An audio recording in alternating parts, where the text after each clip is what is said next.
Bienvenue sur le récap les gars, on va parler de la soirée d'hier bien sûr. Des gros combats, vraiment. Pas de surprise lors de ces combats.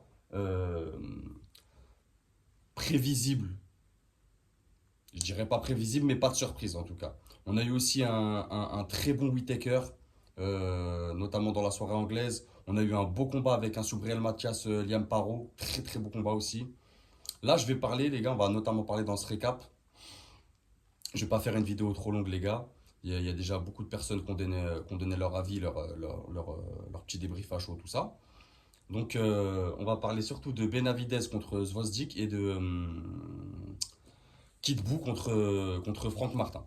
Donc, Benavidez-Zvozdik, les gars. Premier combat de Benavidez chez les mi-lourds. Donc, très très beau combat. Agréable à regarder, avec de beaux échanges. Euh, Zvozdik, un très bon Zvozdik, mais comme, c'est pas j'avais peur ou j'avais des doutes, mais je m'en doutais, qu'il n'y avait pas une dalle aussi forte qu'un Benavidez. Voilà, on pouvait voir que sur les accélérations, sur la percussion, sur l'agressivité, on a vu qu'un Benavidez, il était au-dessus. euh, Dans les impacts des coups aussi. Zvozdik était très bon. euh, Beaucoup de déplacements, beaucoup de touches, mais trop léger. Trop léger pour un Benavidez qui avance. Euh, la dimension physique aussi à prendre en compte. On a vu un Zvozdik un peu plus grand et un peu plus costaud quand même, en termes de... pas en termes d'agressivité, mais en termes de volume. Même si Benavidez était plus percutant, euh, il touchait Zvozdik durement, hein, vraiment. Euh, on n'a pas senti un Zvozdik en vrai danger à la limite d'un KO. Vous voyez ce que je veux dire? De toute façon, Zvozdik, c'est solide. Euh, Moi, j'avais dit un Benavidez quand même qui allait remporter ce fight. Parce que je pense que Benavidez, il est amené à te faire grandes choses dans cette catégorie, les gars. Et ça s'est montré, ça s'est prouvé aussi, il l'a prouvé. Il avait grand intérêt à nous montrer qu'il avait envie de rester dans cette catégorie et qu'il se sentait bien dans cette catégorie. Et là, moi, ce que j'ai vu, ça me rassure, ça me fait du bien de le voir comme ça. Il a fait un 12 rounds, donc très intéressant. Je pense que ça va lui apporter beaucoup d'expérience, notamment dans cette catégorie-là. Euh, Après, les gars, on va pas se mentir, hein, décision unanime. Il l'a clairement dominé, que ce soit dans les échanges. Parce que même quand Zvozdik, il envoyait certes des combinaisons, mais c'était trop, trop light, trop light. Trop light pour un Benavidez, trop sur lui, euh, avec des crochets courts, des crochets larges, euh, des accélérations. Vraiment, vraiment c'était un beau combat. Vraiment, on peut rien dire sur ce combat, les gars, on peut rien reprocher à ce combat. Les deux, ils ont fait le boulot qu'on attendait d'eux. Vous voyez ce que je veux dire? Ils ont livré un très beau combat, agréable à regarder, très technique, mine de rien, très technique. Euh, Avec un Benavidez qui a changé son jeu de jambes. Parfois il avançait, parfois il était obligé de tourner. Donc c'était intéressant aussi de le voir sur ça. Il s'ajustait, il réglait à chaque round, il se réglait pour aller essayer de trouver des solutions contre l'autre, vice-versa. Franchement, c'était agréable à regarder. Maintenant, Benavidez, on va parler un peu de la suite pour lui dans cette KT, même si je l'avais un peu abordé dans ma vidéo analyse et prono. Pour moi, il s'imposera comme le futur roi de cette catégorie parce qu'on sait qu'il y a un Bivol Beterbiev, mais Beterbiev, après son combat contre Bivol, je pense que bon, s'il y a une revanche, après c'est une retraite. Je pense qu'il a plus rien à faire dans cette catégorie. Il aura affronté quasiment tout le monde, donc on lui souhaitera bon vent. Et voilà, il restera Bivol. Bivol, je pense que ça sera le palier de cette catégorie à franchir. Et je pense qu'il fera d'ici. Je pense qu'il lui faut encore un combat quand même. Un combat contre Bah, de toute façon, là, le mieux classé après, qui devrait prendre, ça serait Boatsy, qui est beaucoup mieux placé que tous les autres, qu'un Yard ou qu'un Callum Smith ou plein d'autres. Mais, euh, mais ouais, Boatsy, ça serait bien pour lui. Je le vois gagner aussi, hein, les gars, tranquille, en mode balade. Comme, en fait, là, Benavidez, on le voit pas dans le rouge, tu vois. Même si il y a des rounds où il va récupérer, ça rentre dans une stratégie aussi, c'est de la boxe en 12 rounds, ça dépend pas de tout. On le voit pas en difficulté sur ses combats, tu vois. Il est là, il fait le combat, mais tranquille. C'est rare qu'on le voit vraiment dans le rouge, en difficulté, en galère. Donc ça sera pareil. Donc la suite pour lui, je pense, ça sera Boatsy. On l'a vu. Après, comme j'avais dit aussi, j'avais dit là, est-ce qu'il a pas atteint un niveau où il peut dire à Canelo, maintenant, t'es obligé de me prendre, tu vois? Donc, soit, pour moi, Benavidez, je vais vous dire clairement, c'est soit Boiti chez les mi-lourds, soit Canelo. Peu importe où ils s'affrontent, soit Canelo il monte, soit Benavidez il descend. Mais je verrais plus un Benavidez descendre. Euh,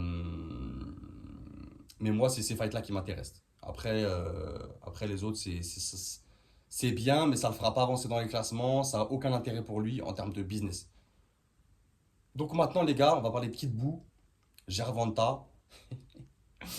Qu'est-ce que vous voulez que je vous dise, les gars? C'était prévisible. Moi, j'avais dit avant la septième. Bon, il l'a fait un petit peu après. Gervonta, il y a un gouffre technique, tactique, puissance entre ceux qui l'affrontent énorme. Et je l'avais dit. C'est pas parce qu'il y a un mec qui est numéro un et il y a un mec qui est numéro 2, 3, 4 ou 5 qu'ils sont proches en termes de niveau, les gars, j'entends. Là, il y a un gouffre qui les sépare. J'avais dit que Franck Martin, c'était un bon boxeur. Et c'est certes, il a montré que c'était un très bon boxeur. Il a fait quelques rounds qui étaient jolis, où il a pris des rounds. Allez, on va lui dire les 2-3 premiers rounds, il est encore bien, tu vois. Il fait une bonne entame de combat. C'est agréable à regarder, c'est des beaux déplacements, des belles remises, gauche-droite, gauche. Franchement, c'est beau, des belles esquives. Mais voilà, à un moment donné, Gervonta, c'est qui debout. Quand il commence à se dire je vais te transformer en chocolat et après je vais te manger, c'est fini.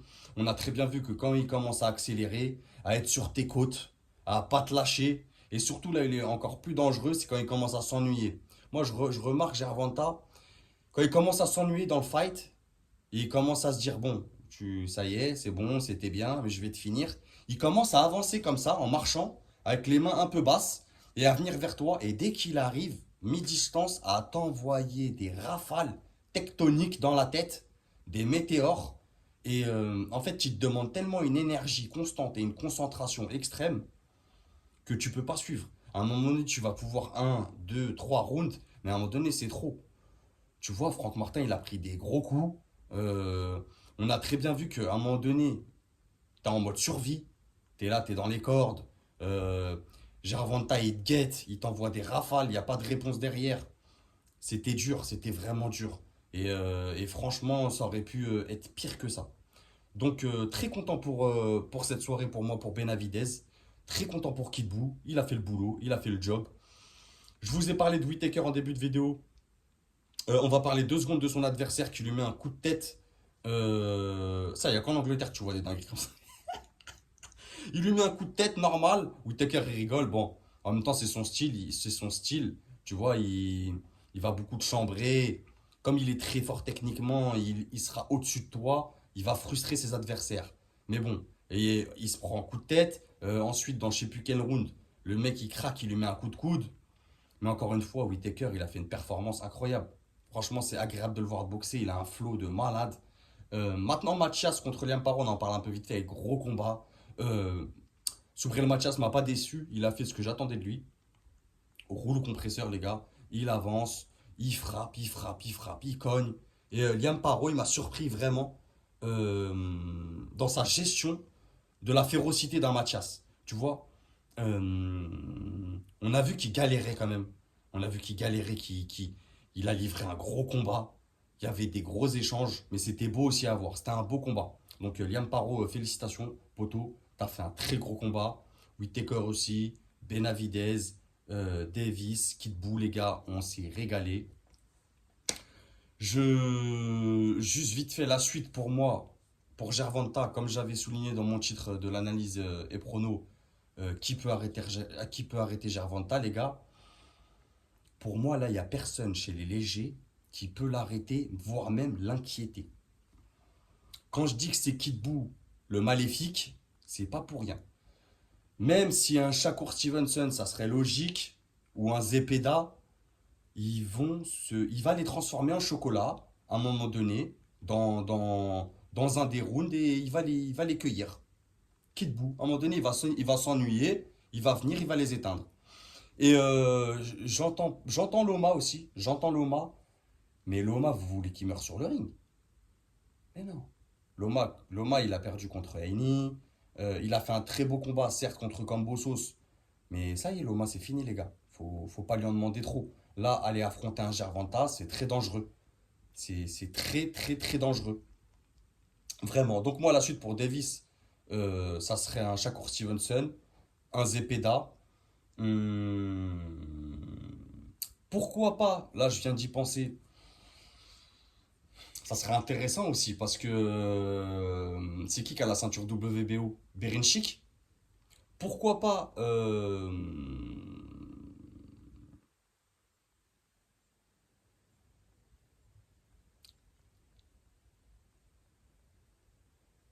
je sais pas. Vous me direz ce que vous en pensez, les gars.